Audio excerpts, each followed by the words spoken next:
See frames. I mean, not too much we can do with that right now.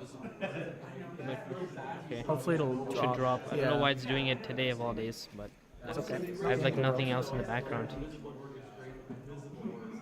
Yeah, that's everything. I'll just carry everything. Okay. Yeah, should be good.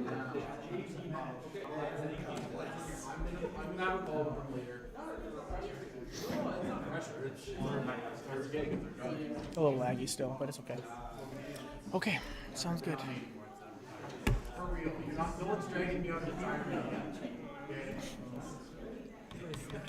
Best you can, yeah. Okay, so sorry for the wait, but we will get started shortly here. I believe this is our second last session before the end of the year, so welcome. Hopefully you guys had a great semester and you guys are ready for summer break and all that fun stuff.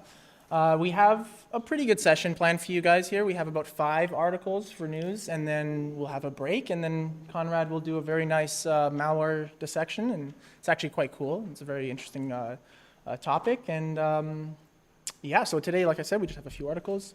To start us off, we will be doing Conrad, and then we'll have Nick, and some other people will be attending online.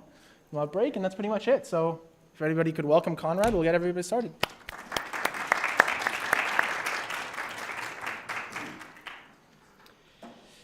Hey folks, I don't have any slides prepared for today because I have all the slides for the main segment later, but I just wanted to talk, one of the earlier news articles I was talking about, I believe like late last year, it was about a lot of DDoS attacks and attacks on infrastructure, and there's a happy ending to the story. So just very recently, the infrastructure for ISSuru, among other really large botnets that were used for these attacks, was just taken down. So we have both the American government, the German government, and also the Canadian government with the RCMP to thank for this. Turns out a lot of their infrastructure is actually based in Alaska. So yeah, they managed to take care of that. They dismantled it, and now it's only a matter of time until the people behind it are actually caught. So happy ending on its way here. Cool.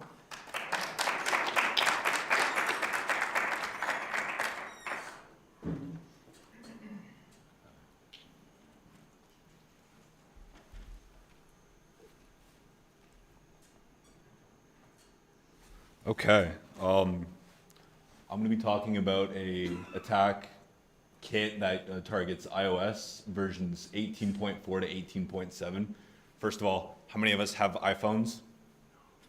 Okay, a little bit, right? Okay, cool.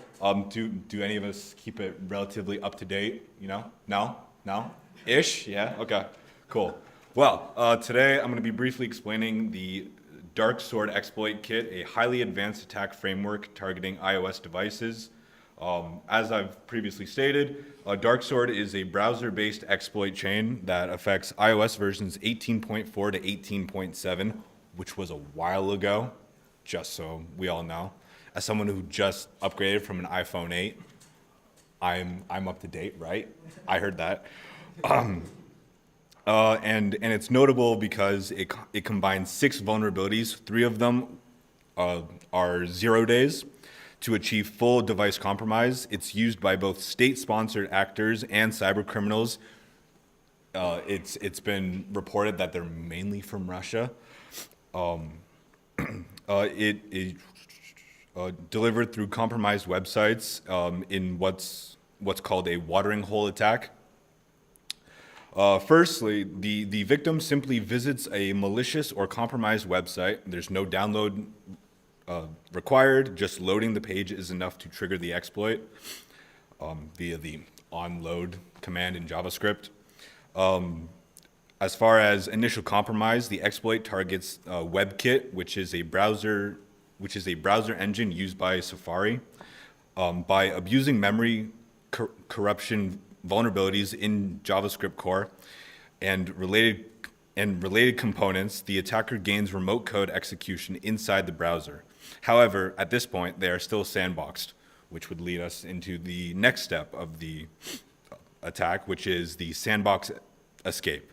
Using additional vulnerabilities, the attacker breaks out of the browser restricted environment and begins interacting more directly with the operating system.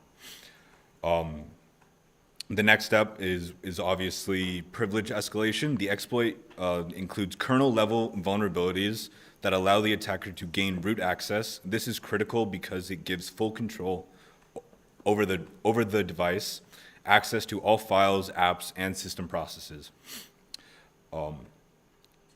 The next step in this attack is the defense bypass stage. Modern iPhones use hardware protections like pointer authentication codes, or PACs.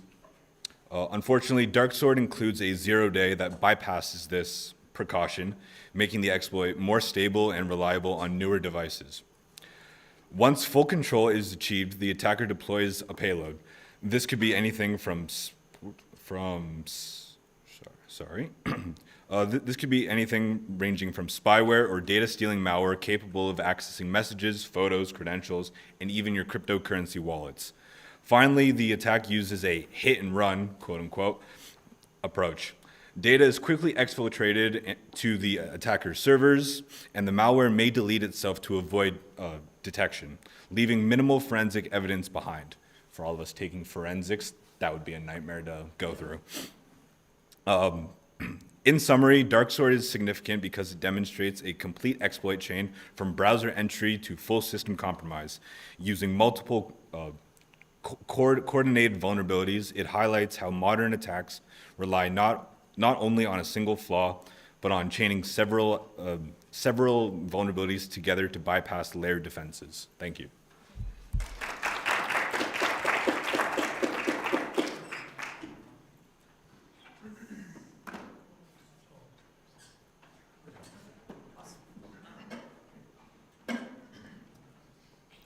Hello, everyone. So my article is about an Ubuntu vulnerability. So a new high-severity vulnerability has been discovered in Ubuntu, and it's specifically affecting newer desktop versions. So this flaw, it's tracked as CVE 2026-3888, and it allows a low-privileged user to escalate their access all the way to the root, which essentially means full control of the system. So at first glance, this might not sound as serious as a remote attack since it requires local access. But in real-world scenarios, that's often just the first step in a larger chain.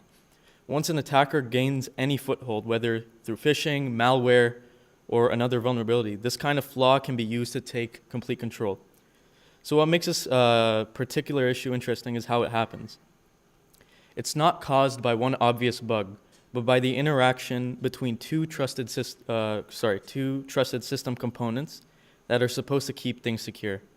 Under certain conditions, the system's own cleanup process can be manipulated, allowing malicious files to be executed with elevated privileges. And while the exploit requires some timing and patience, the end result is significant, a full compromise of the system through root access. So for users and organizations, the impact is pretty straightforward. If exploited, an attacker could access or modify any data on the machine, install backdoors, or maintain persistence. Especially concerning for systems used in development environments or connected to larger infrastructures.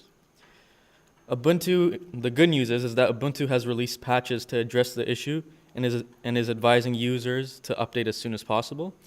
And I guess the key point here is that this vulnerability shows that security risks don't always come from obvious entry points. Sometimes it can come from how trusted parts of a system interact in unexpected ways. So yeah, that's pretty much it.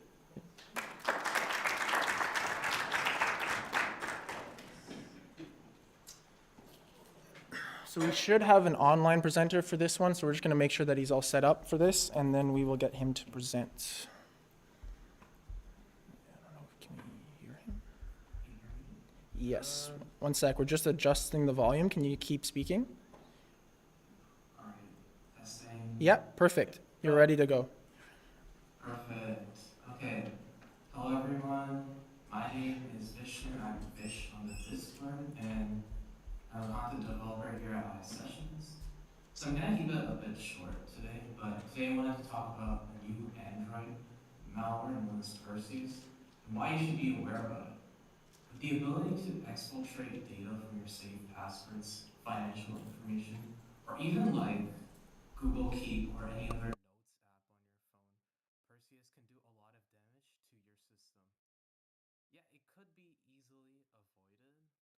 the source of this malware comes from IPTV applications on Android app stores.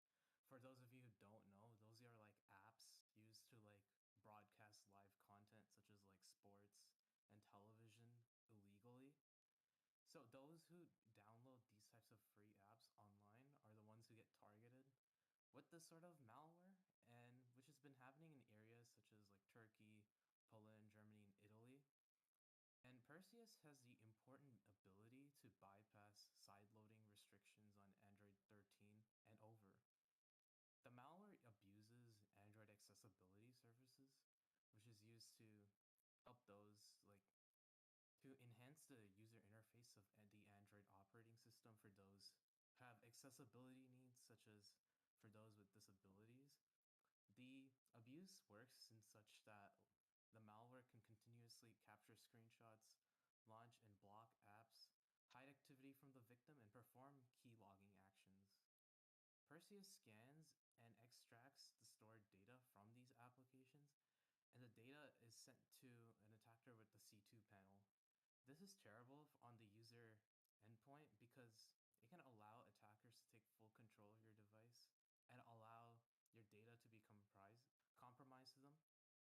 Another interesting fact is that Perseus evades detection with several anti-analysis checks in place.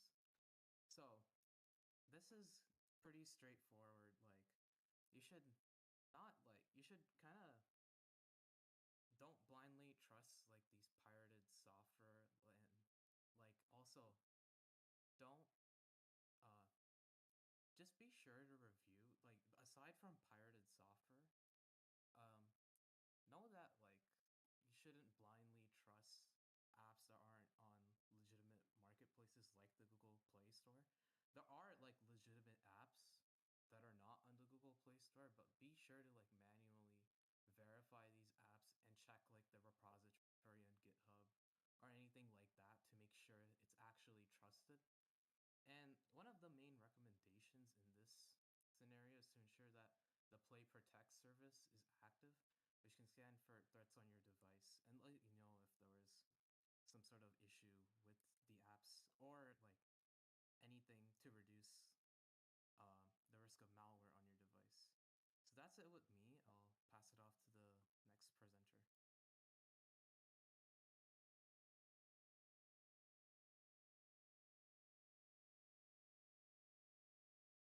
Mic's unmuted. There we go. Now we can speak. So I don't have slides for this, just like Conrad. I just, somebody sent me an article earlier today, and I thought that I'll do a little presentation on it. It's very quick, maybe a minute, 2 minutes. But how many of you guys know the service Crunchyroll? You guys like to watch anime on Crunchyroll? Yeah. Okay. So if you guys use Crunchyroll, you might want to check your passwords because they just got hacked.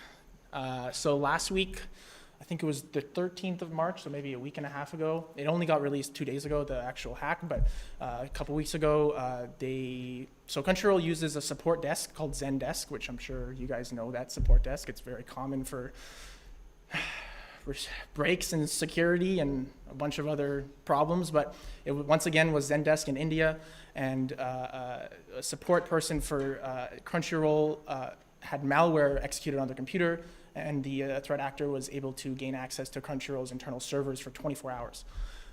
It only lasted about 24 hours, though. They did kick them off after that long, which was obviously good for us, but there was 100 gigs of data leaked, and of those 100 gigs, I think there was PII in there, so personally identifiable information, which includes credit cards, home addresses, passwords, usernames. I believe the credit card information was incomplete, so it didn't include like CVC or like the code that requires you to use the card, but it did include I think the number and maybe your full name.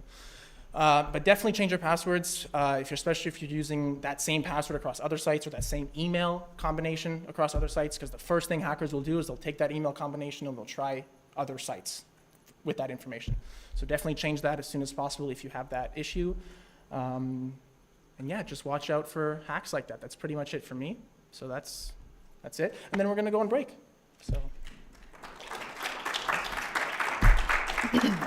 we'll have a break for about 5-10 minutes. We'll have the CCR code go up. I don't know who has the CCR form, but somebody should post it who is in the server. If we don't, let us know and we'll tag us and we'll post that. So we'll give us about 10 minutes. We'll be back at 7:40 and then we'll have Conrad present. And then like usual, we'll go to Monahan's afterwards. If people are interested, we'll make a reservation as usual. And if it makes you want to come, there's wing night tonight. So I think it's like $1 per wing, or it's usually like $20 for like 8 wings, but I think it's $10 for 8 wings tonight. So pretty, I think you have to buy a drink as well. So yeah, that's it from us. We'll be back in 10 minutes. See you guys then.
All right, so we will be returning now.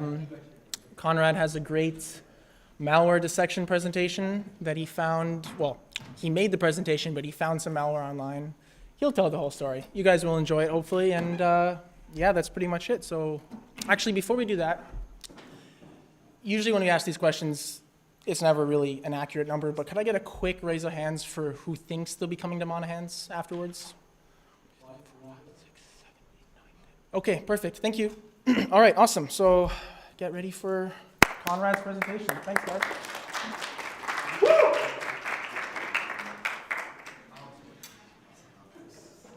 Yeah, I'll let you change the slides here. Let me just leave them out.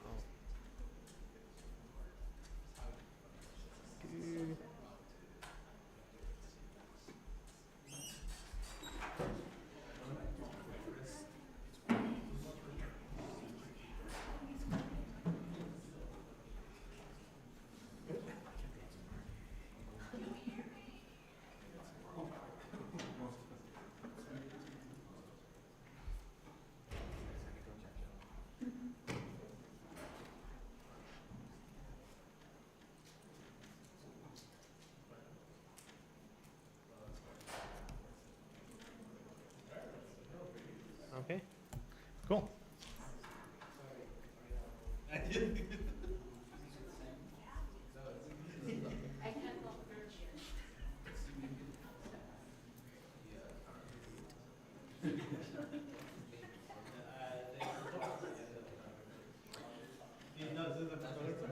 All right, getting started. Hello, hackers. So Galileo is not a formal name. It's just something that I thought was interesting when I was actually taking this thing apart. It's something that kind of stood out to me. So that's the name that I've given this entire sample. And I thought it was really interesting because I think it really has something for everyone in this. So I've given a brief kind of rundown over here. I found decent evidence that it was at least in part vibe coded. We're using shell code. We're injecting things into other processes. We're using really old tool chains, Delphi or Delphi, I don't know how you pronounce it, from 2008. Some C++. We're talking about PowerShell and like Windows exploitation. Finally, there's some banking Trojans and info stealers included in this. So yeah, there's really something for everyone. And most importantly, it was delivered inside of a game. So it's actually using a game engine for the initial stage one. So first of all, a little bit of context. Arknight's Enfield patch 1.1 came out 2 weeks ago on Wednesday. So I guess it was like, what, March 11th or 13th or something like that. March 11th, I suppose. And I had a 7 to 9 p.m. programming class that night. And it was cold, it was windy, I'm like walking home, and I'm just thinking to myself, like, I'm gonna get home, I'm gonna play Enfield, and everything is gonna be like, all right. I'm gonna be so happy playing through the new content. And I get home, and it turns out there's actually server maintenance for another 2-ish hours. It was like 9:15 at this point. The servers were to open up at 11 p.m. I was really upset. And I had about, an hour and a half to kill. So I'm like, okay, well, what do I want to do now? I don't really want to study. I'm kind of tired for that. I don't want to play any other games that are like too demanding or whatever. So maybe I could find something free online just to kill an hour and a half. So I was browsing through this site, itch.io, and I found some like visual novel game. It was supposed to be some like horror / murder mystery thing. I'm not going to mention the name of it because I don't want to like attract bad attention. I think the developers are legitimate. But yeah, it provided me with a download link alternatively to itch.io called Data Nodes. And if you've ever heard of Data Nodes before, some of you might have, it is used for these kind of large files because it is really fast. Like I'm getting easily 500 megabit download speeds. I am completely messing up the bandwidth of everyone else in my house when I use it, but it downloads really quickly. They are ad supported. They have a lot of ads on the site, so typically I use an ad block that gets around like 90% of it. But they also have this little disclaimer at the bottom saying, hey, there might be some pop-up ads, and an ad block might not be able to deal with those things. So sure enough, I click download and whatever, I'm waiting the 5 seconds, and I get served an ad, a little pop-up. And the pop-up actually looks, for the most part, legitimate. It's actually designed really well. It looks appealing. It looks like any other modern kind of download site. I noticed there's a bunch of suspicious base64 JSON, like JWT thing in the URL, but I'm like, hey, you know what? Like, I know this is malware, and if I take this apart, it might be a better use of that 1.5 hours that I still have to kill. So what the hell? Let's download it. And things start to get a little bit weird. Because the thing that I downloaded, I mean, it's literally called freefilesdownloaded.zip, right? It's so messed up, but the weird thing is, that's a RenPy game. That's the same project structure for a RenPy game, and the game I was downloading used the RenPy engine. So it looks like there's some kind of weird ad tech going on in the background where it had express knowledge of the thing I was downloading and served me an ad that matched what I was downloading so it would seem legitimate. And well, again, like I knew this was malware. I mean, installers also misspelled there. But yeah, I mean, we have our typical RenPy files, that .rpa file. And the .rpa file is for RenPy assets or RenPy archive. And it's basically just where it's storing all of the assets for the game, including any other scripts that the developers use to extend the engine in any way. It might also have like audio files, images, models, textures, anything like that. But it is a fairly easy format to take apart. It is just like any other archive. It's not encrypted or anything. And using a tool called RPA tool, you can just extract it very quickly. And as you can see, it dropped these RPyC files, which are RenPy compiled scripts. These are also really easy to take apart. I used a GR viewer online. It uses unrpyc internally. Very easy, and with decompiling an RPyC file, you end up with all the original symbol names and all the variable names and maybe sometimes comments if they're in there as well. Out of all of these, we have screens.rpyc, script.rpyc, GUI.rpyc, options.rpyc. I think script is probably the most interesting out of these, right? This seems like it's going to be the bulk of the logic. And if we open that up and we have a look inside, this is what we see. So as I mentioned, all of these symbol names are preserved. So we have this XOR decrypt to memory function. We've got extract and run. And so both of those bottom screenshots there are from the same function, but you can see it's trying to find a file inside of the, in that game directory. It is doing some kind of base64 decode on it. It is reading it as JSON, the result of that, and then it's pulling out these kinds of variables out of that, or these, oh, okay, cool. Thank you, Yo. Yeah, it's getting all these like weird like properties of that object that was inside whatever file it came up with. So there's a file name, archive name. There is password, so I guess the password for the archive or a decryption key of some sort. We have an exec file, so that's going to be the entry point of the stage 2. And we could see in the second screenshot over there, so we're XOR decrypting whatever the file was. And then we're reading that as a zip file and extracting it with the key provided. So we could just do this process manually, and then we can end up with our stage 2 without having to go through the actual exploit chain and compromising my computer. At this point, I'm still doing everything on my main machine just because, well, I'm too lazy to spin up a VM. But there was one file that matched the glob for that .star, and that's .ujc. And when you open that up, we end up with that JSON string, or that object right there. We get our XOR key. We get the entry point. That's basically all that we're really interested in. So we can unzip that, we can decrypt everything, and that's what we end up with. We end up with this weird file lsjrmogx7.exe, among a lot of other DLLs, and a system file, .sys. So we begin our foray into stage 2. First, I don't want to do too much work on this, so I'm just going to plug it into hybrid analysis. And hybrid analysis is similar to something like VirusTotal, where you can upload a file and it'll scan it with like all kinds of different antiviruses to try and get this harmonized result of if the file is malicious or not. And while hybrid analysis thinks that there are some malicious files, it might be kind of hard to see, but it's not very confident in these results. It's like 6%, 2%, 4%. In fact, the exe itself is marked as clean. So out of all of those files, it didn't even detect the malicious one. It marked it as completely safe because it had no idea what to do with it. Well, I mean, the .exe is the entry point, so it's probably the first thing we want to take apart. So we move on to that. And before I even try and take it all apart, I just run strings on it. I want to see if there's any kind of extra identifiable information in there. And sure enough, I find this copyright string for the toolchain used, Borland Delphi 2008.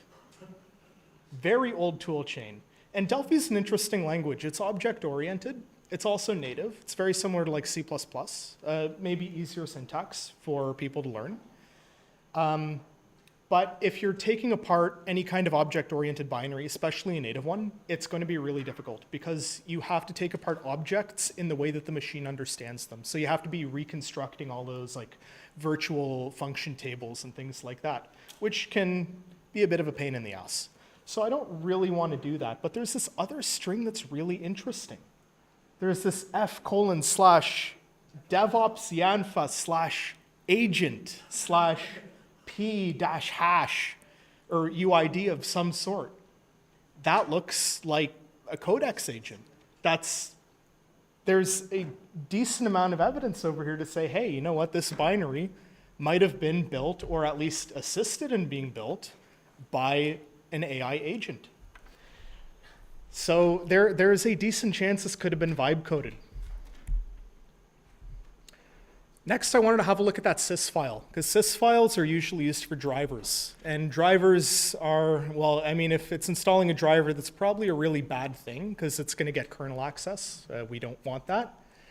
But when we're looking at it in the hex editor, we see something really interesting. So we have like what looks like plain text up at the start of the file. And then when we get past the plain text, there's a PNG identifier, IDAT. So PNG files, they actually store chunks of pixel data in these kind of like IDAT chunks. They denote every chunk with this label IDAT. So I'm looking at this, I'm like, hey, is this a PNG? Like, is the header corrupted? I do a little more research on this, and it turns out it's actually malware. This is the payload that's being executed. So IDAT loader is actually a really new piece of malware. I think the earliest article I was able to find on this was from the end of 2024. So it hasn't even been around for 2 years. And yeah, I mean, if a PNG is just a stream of bytes that's being compressed by LZMA, we can abuse that and store malware in that. We still need a way to load, decrypt, and parse all of those bytes in some way. But this is a viable way to actually hide malware. Additionally, it's not inherently malicious. Like I said, we need a loader, and it's very difficult for antiviruses to detect this because an antivirus is going to be trying to like run a program, or it's going to be trying to take it apart. If it sees something that looks like a PNG, it's probably just going to automatically assume it's clean because it also has no way of really knowing how to load that kind of data. So at this point, I'm looking at this, I'm thinking, hey, you know what, this is a Delphi binary. I don't want to take it apart. I don't want to do static analysis on this. It's already 11 p.m. I can stop this at any time and just go play Enfield. And I decide to take kind of the easy route. I spin up a sacrificial VM, and I figure I'm just going to run it.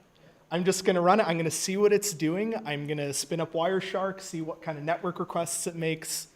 And hopefully I'll be able to find something that will bring me to the next stage, or hopefully just get the resulting payload. And sure enough, in the Wireshark dump, you see there is this unencrypted HTTP request to some, I think that IP is Dutch, so they probably have some kind of bulletproof hosting there. But yeah, it's downloading a load.ps1 script. A PS1 script is a PowerShell script. So we begin stage 3. This is PowerShell. And as you can see, there is this giant byte array. But for the most part, the script was actually just a lot of like garbage variables being declared and not used. But again, if you open this up in VS Code, you have your little like that side view thing, and you see that just giant chunk of text like right in the middle of it. It's like, okay, it's kind of hard to miss. And right above it, you see there's the XOR key already. So we have a decryption key without even having to do much work. We scroll down, we just have to find out where this byte array is being used. And we find this function, auth practice nova. So we can see it is trying to read that as a UTF string. It is converting that from base 64, and whatever's being the result is, it's XOR decrypting that. Again, we just do that process manually, and we find out it's downloading another PowerShell script. So yeah, at this point, I'm just kind of getting tired of it. It's like, okay, how many times am I going to have to do this, right? It's exhausting the researcher. So stage 3.2, Electric Boogaloo. The script is exactly the same for the most part. It's even using the same encryption keys. There's this giant byte array in the middle. Structurally, it's identical. The function is the same. Why did they go through all this work to obfuscate this in an IDAT section for a drop burns out of a drop burns out of a drop? Yeah, so the short answer is that while Windows is scanning one thing, there's a good chance that another thing's already being executed at that point. So if it's executing fast enough, hopefully it will finally execute the final payload. But we are going to get to that. We are going to talk about detection later on. So very good question, yeah. And yeah, a resulting byte array, it's downloading another script, reload.ps1. But reload.ps1's a little bit different, because reload.ps1 is actually using .NET. It's using Windows' like just-in-time compiler to generate native code on the fly. And what it's doing, I've omitted parts of it, but it's creating something called a run space, as Microsoft calls it, inside of a PowerShell.exe process.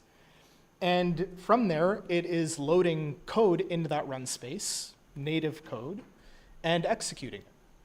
So you can see already this byte array called a Galileo system. You see, this is what kind of stood out to me. This code looks different. It's not using the same kind of PowerShell notation that we saw before.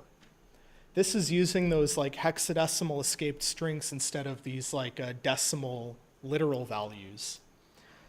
And it doesn't seem that this is encrypted either. I couldn't find any like XOR key or XOR function or AES or any other like common encryption algorithm.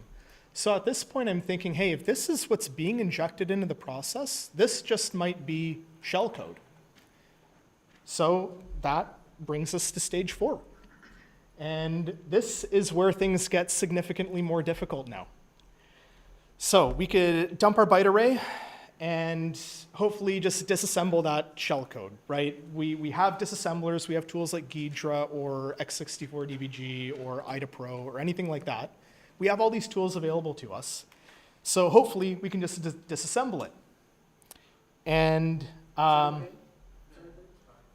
yeah, sorry, I have a dark theme. It's gonna be going between light and dark themes. I don't have everything consistent on my system. But yeah, not quite. So you see over here in the little red circled part, Ghidra was able to disassemble about 8 instructions, and then it completely blanked after that. It had no idea what 1F617H or whatever. Yeah, I don't know. It wasn't able to actually disassemble that. So there was something else to this file. Well, the first instruction in that sequence, though, that's being executed is a call instruction. The call instruction is going to redirect execution to somewhere else in the code. And the address it's using, 1D4D4, that is a valid address in our code, so maybe we could start there instead. And sure enough, Ghidra actually manages to take this apart perfectly fine. So this was the intended behavior. This is the proper shell code. There was no encryption or anything. And now we have this giant function that Ghidra doesn't know how to take apart because Ghidra, the decompiler, is for C, and this clearly wasn't written in C. So what I found is that this shell code performs something called a PEB walk. And a PEB is the process environment block for Windows.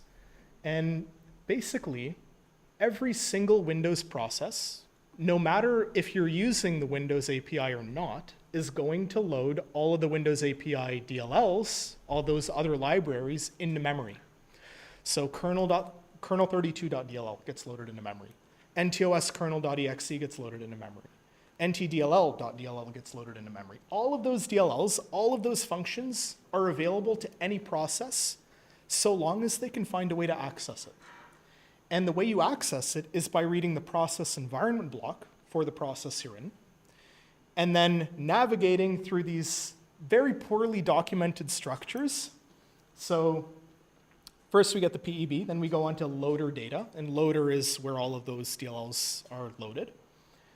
And from there, then we go to the actual list of DLLs. And it uses a linked list structure, if you guys are familiar with that. You guys might get to it later on in later programming classes, but yeah, that's the structure that it uses. So then it's just a matter of doing your pointer arithmetic, dereferencing, pointer arithmetic, dereferencing over and over until you get the full list of DLLs. And it is circular, so eventually you will loop back. That's how you know when to stop. But that's what this code is doing over here. Now, this shell code is really, really big. It is about 119 kilobytes. I do not have the patience for static analysis at this point. I do not want to be keeping track of this in Notepad. No, I do not. So I want to find an automated solution to this. And what I come across online is something called Speakeasy, and it is developed by Mandiant, our representative over here. And what Speakeasy does is it emulates the entire Windows API, basically. So every time that the program you load into it makes a call to the Windows API, it'll basically return dummy data to it. And it'll keep track of all of that data it's returning, so it knows, like, oh, if it's using some other offset, then I know how to match it, and I know how to print out the output for that. So you can see over here, that's kind of what the output looks like when you're running it in the command line. So we have all of these calls, like a kernel32.getProcAddress for some function, get module handle A for ole32.dll. And it's trying to get all of these function offsets. And Speakeasy is a great tool, but it falls a little bit short. The shellcode eventually crashes. So if I really want to know exactly what it's doing internally, I'm going to have to write my own loader at this point. It's actually fairly simple to do it, but before I do that, I need to know exactly what kind of things I'm looking for. So a good place to start might be a kind of encryption or decryption function. The disassembly was broken after a few instructions, so that's probably a good indication that at some point there's going to be encryption used in this. So there's this one instruction that kind of stands out over here, this one little XOR. And it stands out.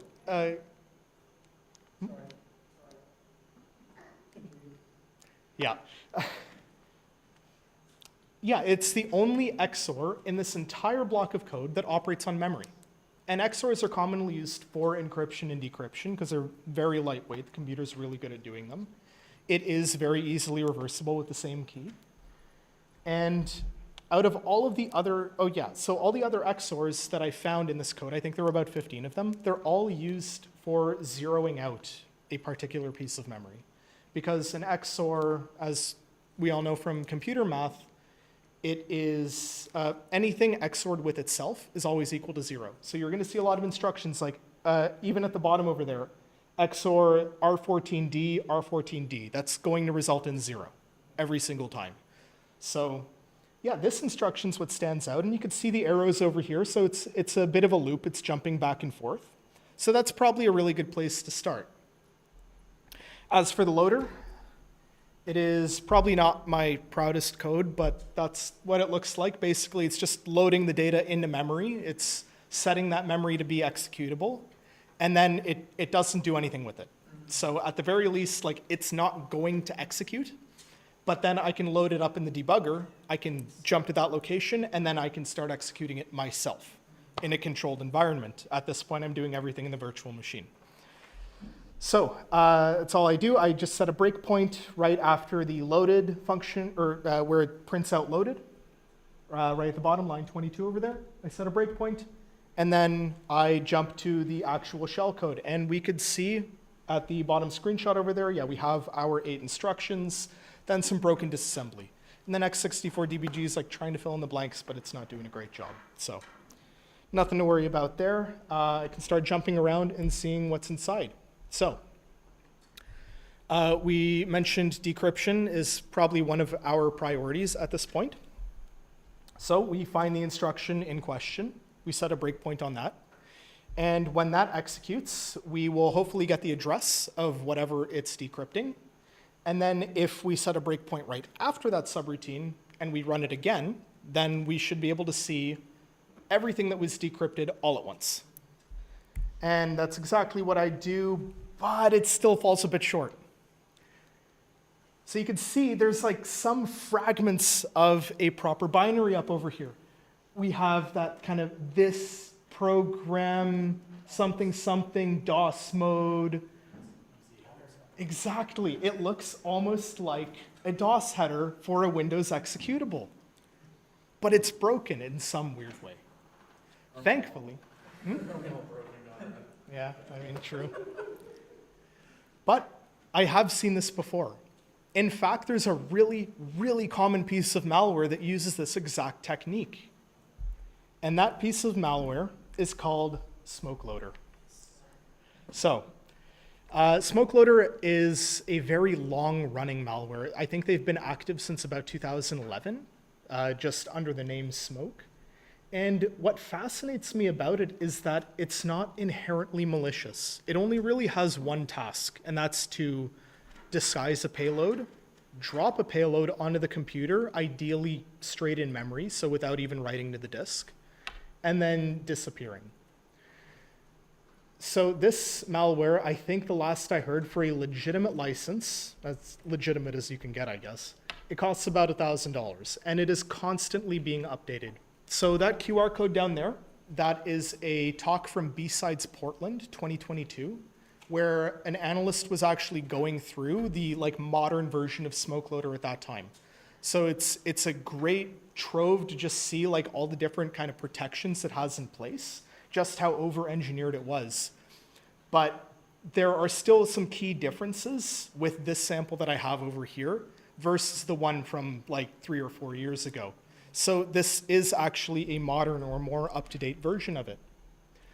Well, knowing what we know about SmokeLoader is that it's a two-step process. First, it decrypts the payload, and then it decompresses it. So it does actually compress the payload during the build step. Now, all we have to do is find the decompression subroutine, and then we do basically the exact same thing that we did before for decryption. Except this time we have another little trick up our sleeve for this. When we were decrypting the payload, we were using XOR. And XOR is able to operate in place because XOR, the size of the input is going to be the same size as the output every single time. But when it's decompressing the data, it's going to need more memory. So what we can do is we can look for when this program is going to allocate more memory, and then that is going to be our buffer. So this is our kind of plan of action at this point. We're going to break on calls to virtual alloc, which is the Windows way of allocating memory. We're going to get the resulting address of that, and that's going to be our buffer for the decompressed payload. Then we're going to break on any memory writes to that address. So that will mean that we're inside of that decompression subroutine. And then hopefully that'll give us our result. So stage 1, we have this call R15. So we're actually calling an address from a register. But you could see x64dbg, it annotated it. That's a call to virtual alloc. So we get the result of that. That's our address. We load that up in the dump over here, and we set a breakpoint. Memory write, single shoot. We only care about it breaking the single time. We hit that breakpoint on that memory write, and we could see where it broke and the actual subroutine. We figure out where it's going to jump out of that subroutine. Again, we just kind of look at the arrows on the side to see all the loops. And then we end up with an actual DOS header in its full form. So actually, I got that just by stepping through it a few times, just hitting that breakpoint over and over because the algorithm works in chunks. But yeah, at this point, I was very confident. Yeah, we found the correct subroutine. Now we could figure out whatever comes after. We just set a breakpoint there. And we can dump the entire program from memory that way and just save that to a file. And then we will end up at stage 5, and this is the actual payload. There are no more droppers, no more protections. In fact, this one isn't even obfuscated in any meaningful way. There's no protections whatsoever. In fact, the import address table was fully intact. So I can even read all of the Win32 functions. It's not doing any of that weird PEB walk stuff I was talking about. We can just read it all in its full glory. And as a result, it's immediately flagged by Windows Defender. Yep.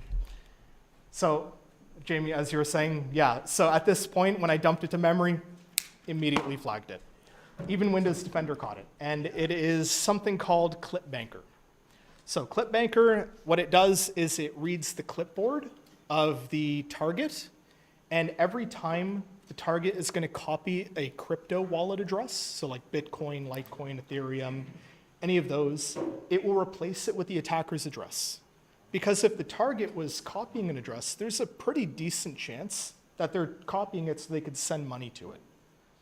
So then when the target goes to paste it in, they paste in the attacker's address, and if they don't do their due diligence and double check everything, they hit send.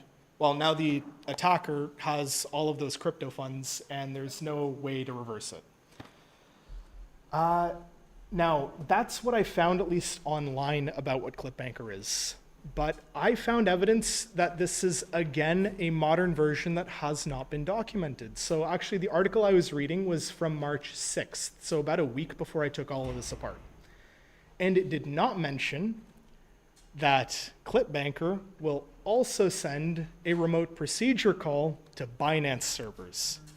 And it will send a request on behalf of the target to withdraw all funds to an attacker-controlled Ethereum account. So it doesn't even matter if you send $1 and pull everything out. Yeah, as long as you're using Binance at the very least, which is one of the largest crypto exchanges. So now just a couple more screenshots of what the code looks like internally. Sorry for the flashbang. Yeah, so on the first screenshot over here, we see there's this set clipboard data, close clipboard. So that's kind of the meat and potatoes of the logic that's going on. I did not really take apart any of the symbols. As you can see the functions, it's pretty clear what it's doing.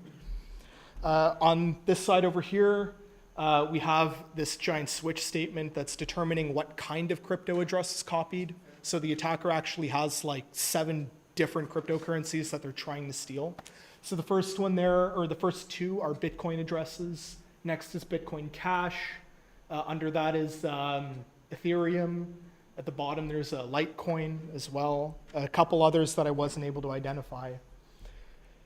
A couple more screenshots. So we see over here, we're reading information about the host computer as well. So we're getting the computer name, the username, all kinds of other information about whoever was using this computer. So maybe if there was a 2FA check, maybe they could pull some data that way as well. And over here, this is where the magic is happening with that, that Binance RPC call. So we're actually making that web request. I didn't include it, but the entire request or the payload that it's using was also just stored as a plain text string. Very easy to find just by running strings on the resulting file. And that leads us to stage 6. So after all is said and done, we have some final thoughts about this. I am in the process of reporting all of these crypto wallet or the IDs to RCMP or the Canadian Cybersecurity Center. I just wanted to mention, so unfortunately that Bitcoin Cash wallet, it actually had about 1,600 USD in it. So people are falling for this. The attackers are making money off of this. And it's sad to see, but when you think about it, like a lot of investment went into this operation. So they had some kind of custom ad tech. They used 3 proprietary payloads for distributing the malware or dropping it, or at least 3. They were likely vibe coding it, so maybe they had a subscription for Codex or something. They were hosting servers in the Netherlands, probably paying a premium to make sure they wouldn't get taken down. There's a lot of money that went into this operation. Just off the bat, like my kind of ballpark number is at least 2,000 US. And yeah, that might be per build, who knows. Yeah, so there's custom ad tech behind these things. AI is, I guess, being weaponized now to actually write malicious payloads despite all of these safeguards we have in place. And honestly, that also might that might speak a little bit to why they were using so many droppers. Because, I mean, I only found evidence of that at stage 2. There were 5 stages total. So if the model had no prior knowledge of what it was being used for, because something down the chain was a lot more malicious than something further to the start of the execution chain, then it would bypass all those safeguards effectively. So that's about it for me today. I hope part of this interested you. If you want to reach out to my Discord, talk to me about reverse engineering. It's my favorite topic. Yeah. Question? Huh? I did. So about like, I think, yeah, after stage 3, I got all the PowerShell scripts and I was looking at it and I'm like, yeah, I'm exhausted of this. It's a cat and mouse game. I'm just going to come back to it later. So, yeah. Did you get all the SSR polls, all the new ones? Not yet. I'm saving my polls for the next banner. I did get the latest character though. Why do you think they did so much work to make the other stages harder, and then as you got through to the end, they were just like, no, like they tried Yeah. so hard, and they just were like, fuck it, if you can get this far, like, So that's it. I think one of the reasons, I did not fully diagnose this, but like I mentioned, there was a problem with Speakeasy that it was crashing when it was executing the payload. And what I think is that the file was never dropped to the computer. So if it was only loaded into memory, and there are ways to load PEs straight into memory, then that way it could actually evade detection. Any other questions? Anyone know? I guess we are headed to the pub then. Brilliant. Thank you all for coming. I think we have one more session before the end of the semester. Staff applications are also open. I know most of you guys in here, I think, have applied. Till midnight. It's till tonight. Yeah, today's the last night to apply. People are leaving, it is what it is, but I guess, yeah, that's pretty much it from us. If you guys want to apply to Bear Hacks, that's also, you can apply. George, do you know how long we can, okay. I don't know how long we can apply for, 27. So yeah, I think you have about about a month, 3 weeks to a month to apply for Bear Hacks. If you guys are interested in mentoring or volunteering, that application link will also be out soon. And yeah, that's pretty much it. So thanks everybody for attending, and we'll see you guys next time.